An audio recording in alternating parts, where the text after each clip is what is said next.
The World Wide Web was originally designed to be transparent, inclusive, and open to all. However, as technology progressed, the original vision was largely abandoned, leading to an overly centralized online ecosystem. Web 2.0, the version of the Internet that we are currently living and most familiar with, has several drawbacks that we rarely discuss. Most of these problems stem from the fact that most Web 2.0 relies on digital identifiers. But what are these digital identifiers, and why do they matter?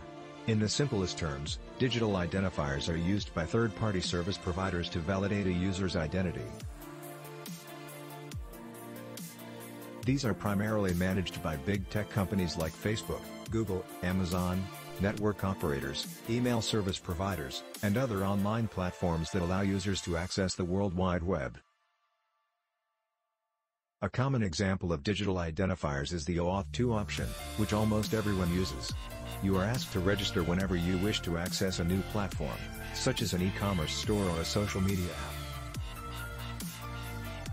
To make registration easy for users, many platforms employ OAuth 2, the feature that allows users to register through their existing Google or social media accounts directly. On one end, Web 2.0-based features like OAuth 2 have certainly made life easier for the end users. But, at the same time, our dependency on these centralized platforms has led to significant data privacy issues. Why so? The data harvested by these centralized platforms are usually stored in centralized servers, making it a straightforward target for hackers.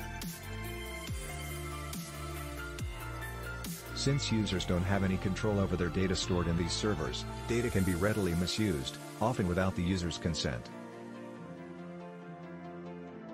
In recent years, there have been thousands of instances where hackers have leaked tons of personal identifiable information, PII, leading to crimes like identity theft, funds siphoning, targeted ransomware attacks, and much more. Although several attempts to overcome this problem have been attempted, no solution exists in the Web 2.0 realm to date. That said, the situation is poised for a drastic change. By harnessing the power of blockchain, several promising solutions are offering a new feature called Decentralized Identifiers, DIDs, designed to restore complete control of data to users while maintaining high-level data privacy and security. New solutions that enable anyone to prove their identity online without relying on centralized organizations are already disrupting the Web 2 approach.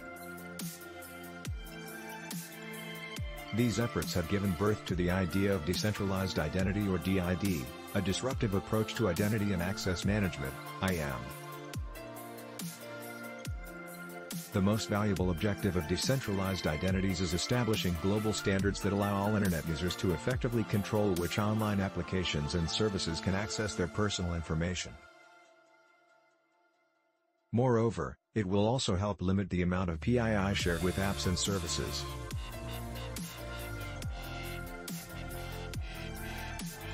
For the World Wide Web Consortium, W3C, a decentralized identifier, DID, is a new type of identifier that is globally unique, resolvable with high availability, and cryptographically verifiable.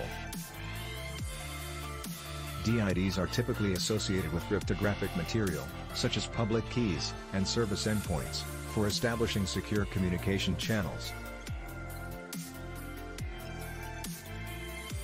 DIDs are useful for any application that benefits from self-administered, cryptographically verifiable identifiers such as personal identifiers, organizational identifiers, and identifiers for Internet of Things scenarios.